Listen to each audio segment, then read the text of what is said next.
உலகெங்கும் இருந்து இந்த நிகழ்வை பார்த்து கொண்டிருக்கின்ற சன் தொலைக்காட்சி நேயர்களுக்கு அன்பின் வணக்கம்.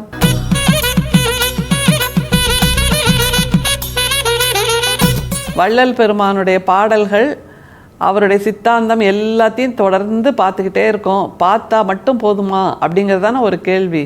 பார்ப்பதோடு நாமும் அவருடைய சித்தாந்தத்தில் கரைந்து நமக்குள் கரைத்து அன்புருவாக மாறிக்கொண்டிருக்கிறோம் அப்படிங்கிறது நிச்சயமான உண்மை.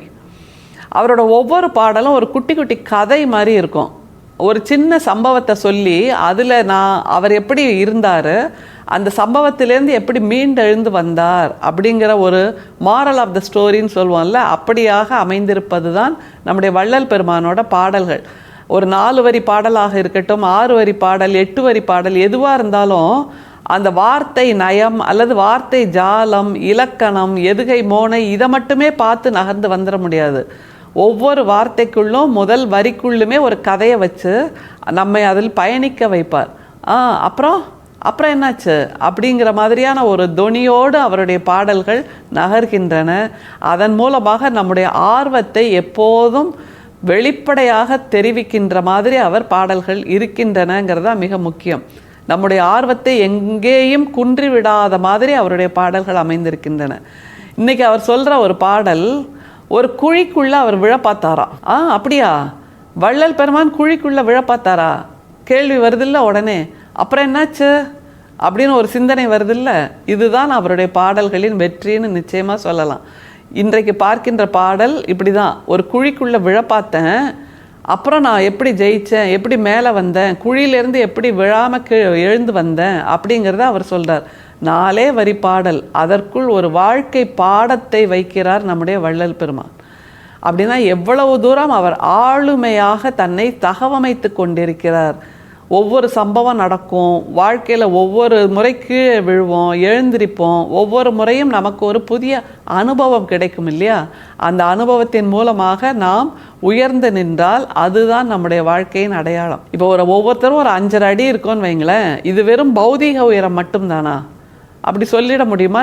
நம்மளோட எலும்போட உயரம் 5.5 அடி, தோலோட உயரம் 5.5 அடி அப்படி நான் சொல்லுவோம் இல்லை. நம்முடைய உயரம் என்பது நம்முடைய வாழ்க்கை நமக்கு கொடுத்திருக்கின்ற அனுபவங்களின் உயரம் இல்லை. அந்த அனுபவங்கள் தானே நம்முடைய ஆளுமையாக இருக்கிறது. அப்படின்னா அனுபவங்களின் உயரம் தான். நாம் ஒவ்வொருத்தரும் எழுந்து நிற்கும் போது இருக்கின்ற அந்த 5.5 அடி உயரம்ங்கிறது அனுபவங்களின் உயரம். அதன் மூலம் நாம் என்ன பாடம் கற்றுக்கொண்டோம், அதன் மூலம் நாம் எப்படி நம்மை சீர்திருத்தி கொண்டோம், அதனோட உயரம். அப்படின்னா வள்ளல் பெருமானோ ஒரு குழிக்குள்ளே விழுந்த கதையை இந்த பாடலில் சொல்கிறார். ரொம்ப சுவாரஸ்யமான பாடல் பாருங்களேன். வெறிக்கும் சமய குழியில் விழ விரைந்தேன், தன்னை விழாத வகை மறிக்கும் ஒரு பேரறிவளித்த வள்ளல் கொடியே, மனக்கொடியை செரிக்கும் பெரியர் உளத்தோங்கும் தெய்வ கொடியே, சிவஞானம் குறிக்கும் கொடியே, ஆனந்த கொடியே, அடியேற்கு அருள்கவே. சிற்சத்தி துதி அப்படிங்கிற ஒரு பகுதியில் இருக்கிற பாடல் 5464வது பாடல் 6ஆம் திருமுறையில் இருக்குது. ஒரு சமய குழிக்குள் விழப்பார்த்தேன் அப்படின்னு ஆரம்பிக்கிறார். அப்படின்னா 20 நூற்றாண்டாக அவங்க வெட்டின குழி ஒவ்வொரு குழியாக வெட்டி வெட்டி வெட்டி வெட்டி அது சின்ன குழியாக இல்லாமல் பெரும் பள்ளத்தாக்காகவே மாறி போச்சு. அந்த பள்ளத்தாக்கில் போய் எல்லா மக்களும் விழறாங்க. ஆனால் நான் விழ பார்த்தேன், ஆனால் டக்குன்னு முழிச்சுக்கிட்டேன் அப்படிங்கிறாரு. அந்த சமயம் என்கின்ற குழிக்குள், மதம் என்கின்ற குழிக்குள், சடங்குகள் என்கின்ற குழிக்குள், வைதீகம் என்கின்ற குழிக்குள், இத்தனைக்குள்ளும் விழ பார்த்தாராம் வள்ளல் பெருமான். ஆனால் நல்வாய்ப்பாக அவர் விழவில்லை. எப்படி விழலை? அப்போ ஏதோ ஒரு பேரறிவு அவர் தடுத்துது அப்படிங்கிறார். அது என்ன பேரறிவு அதை சொல்றார் பாருங்க. வெறிக்கும் சமய குழியில் விழ விரைந்தேன். வெறிக்கும்னா வெறியேற்றுகின்ற, வெறியை தூண்டுகின்ற அப்படின்னு பார்க்கலாம். இல்லைன்னா அதை வெறிச்சு பார்த்துக்கிட்டே கண்ணை திறந்தே போய் குழியில் விழறியே அப்படின்னு நம்ம சொல்லுவோம்ல, அந்த மாதிரியும் பார்க்கலாம். 2 விதமான சிந்தனையும் தவறு. கண்ணை திறந்துக்கிட்டே போய் குழியில் விழறதும் தப்பு, அல்லது வெறியேற்றுகின்ற ஒரு குழியாக இருக்கின்ற ஒன்றில் நாமும் போய் விழுவது என்பது மாபெரும் குற்றம் அப்படிங்கிறார். அதில் நம்முடைய வள்ளல் பெருமான் விழ விரைந்தேன் அப்படிங்கிறாரு. ஸ்பீடாக ஓடிருக்காருப்பா அவரும். அது எப்படி தெரியுதுன்னா, 5 திருமுறைகள் வரைக்கும் அவருடைய ஊசலாட்டங்கள் எல்லாவற்றையும் பதிவு பண்ணியிருக்கார்ல, அதுவும் தவிர அந்த பிள்ளை பெரு விண்ணப்பம் சிறு விண்ணப்பம் ரெண்டுலேயும் பதிவு பண்ணியிருக்கார், எப்படியெல்லாம் ஊசலாட்டத்தில் இருந்தார் அப்படின்னு. அந்த ஊசலாட்டத்திலிருந்து தன்னை மீட்டெடுத்து கொண்ட கதையைத்தான் இந்த பாடலில் சொல்கிறாரு. அடுத்த வரியில் அவர் எப்படி நகர்றார் பாருங்க. தன்னை விழாத வகை மறிக்கும் ஒரு பேரறிவளித்த வள்ளல் கொடியே. இப்போ அந்த எட்ஜில் போய் நின்றுட்டாரு, அடுத்த காலடியை வச்சா கீழே உருண்டு விழ வேண்டியதான் அப்படிங்கிற ஒரு நிலை. யோசிச்சு பாருங்களேன், ஒரு மலை முகடு, அங்கே போய் நிற்கிறோம், அடுத்த காலடி எடுத்து வச்சா கீழே ஒரு 1000 அடி பள்ளம் அப்படின்னா எப்படி ஒரு பதைப்பதைப்பாக இருக்கும். அந்த மாதிரி அவர் தன்னை உணர்ந்திருக்கிறார். அப்படி கால் எடுத்து வைக்கிறதுக்கு முன்னாடி அறிவளித்த ஒரு பேரறிவே அப்படிங்கிறார். அது என்ன பேரறிவு? அதுதான் மிக முக்கியம். அதில் இருக்கு நம்முடைய வள்ளல் பெருமானுடைய சூட்சுமம். மறிக்கும் ஒரு பேரறிவளித்த வள்ளல் கொடியே. ஏன்னா அந்த வள்ளல் தன்மையே அள்ளி அள்ளி அள்ளி அள்ளி கொடுக்கின்ற ஒரு தன்மையை சொல்லுது. கொடி அப்படின்னா மேலே படர்ந்து போயிட்டே இருக்குன்னு வைங்க, அல்லது கொடி காற்றில் அசைகின்ற அந்த துணி கொடியாகவும் இருக்கலாம், செடி கொடின்னு சொல்லுவோம்ல, அந்த வள்ளல் கொடி எப்படி இருக்கான், மேலே படர்ந்து போய்கிட்டே இருக்கு, விஸ்வரூபம் எடுத்து போயிட்டே இருக்கு. அதை அண்ணாந்து பார்க்கின்ற வல்லமை நமக்கு வேண்டும், அவ்வளவுதான்.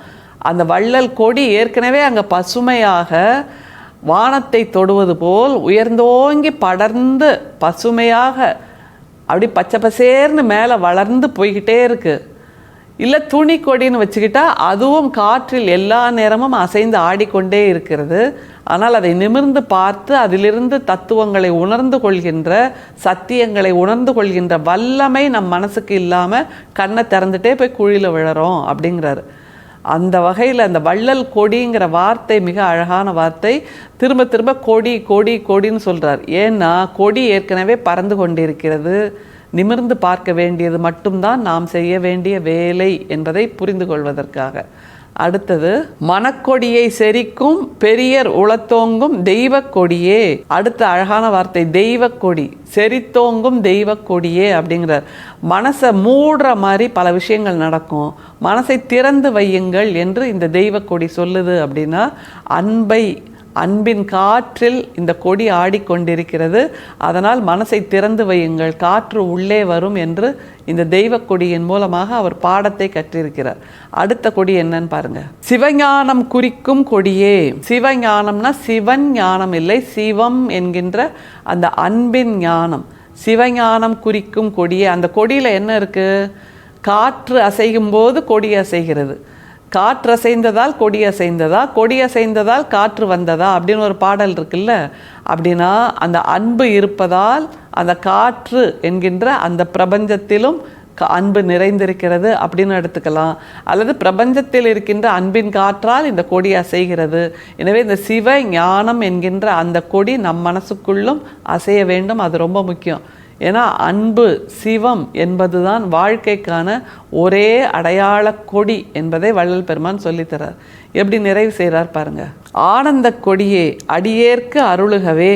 தெய்வ கொடின்னு சொல்லியாச்சு, அப்புறம் துணி கொடி அப்படின்னு சொல்லியாச்சு, இல்லை பசுமை கொடி அப்படின்னு சொல்லியாச்சு, வள்ளல் கொடி அப்படின்னு சொல்லியாச்சு.